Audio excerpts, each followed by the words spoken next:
కుట్టి జీవనతో జరిగిన గొడవ చూసి సింహాద్రి అయితే కుట్టి రాగానే ఏంది బిడ్డ వాళ్ళేదో గట్టిగా మాట్లాడుతున్నట్టుగా ఉన్నారు, ఏమైంది, ఏం జరిగింది చెప్పు బిడ్డ అని చెప్పి అంటూ ఉంటాడు. ఆ మాటలు విని కుట్టి అయితే ఒక్కసారిగా షాక్ అయిపోతుంది. ఏంటి నాయన ఇదంతా విన్నాడా ఏందా, అమ్మో వినకూడదు అని చెప్పి, ఏం లేదు నాయన మామూలుగానే మాట్లాడుకుంటున్నాము అని చెప్పి అంటూ ఉంటుంది. లేదు బిడ్డ ఏదో గొడవ పడినట్టుగా ఉన్నారు, ఏదో గట్టిగా మాటలు వినబడ్డాయి నాకు అని చెప్పి సింహాద్రి అంటూ ఉంటాడు.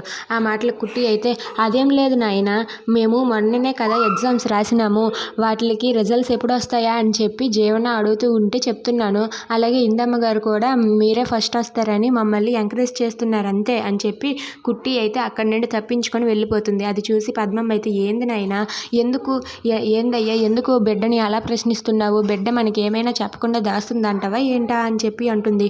అది విని సింహాద్రి అయితే ఎలా అంటాడు, అవునే పద్దాలు, నాకేదో అనుమానంగా ఉంది, బిడ్డ మన దగ్గర ఏదో దాస్తుంది, వాళ్ళు మాట్లాడుకోవడం నేను విన్నాను కానీ నాకేమీ వినబడలేదు, కానీ ఒక్క మాట మాత్రం నాకు అర్థమైంది, ఏదో బస్తీ గొడవ అన్న మాట మాత్రం నాకు స్పష్టంగా అర్థమైంది, బిడ్డ ఎందుకు నాకు అది చెప్పలేదు, బిడ్డ అది దాయడానికి గల కారణం ఏంటి అని చెప్పి సింహాద్రి అయితే ఆలోచిస్తూ ఉంటాడు. అది విని పద్మం అయితే అదేం కాదులే, నువ్వు ఆ యాతనలో ఉన్నావు కదా, ఆ మాట నీకు వినిపించినట్లుగా ఉంటుందిలే అని చెప్పి అంటుంది. అది విని సింహాద్రి అయితే అది కాదే పద్దాలు, నిజంగానే బిడ్డ నా తాన ఏదో దాస్తుంది, బస్తీ గొడవ గురించి వాళ్ళైతే మాట్లాడుకున్నారు, కానీ బిడ్డ మాత్రం నాకు చెప్పకుండా ఎందుకు దాచింది, అసలు ఏం జరుగుతుంది తెలుసుకోవాలి అని చెప్పి సింహాద్రి అంటూ ఉంటాడు.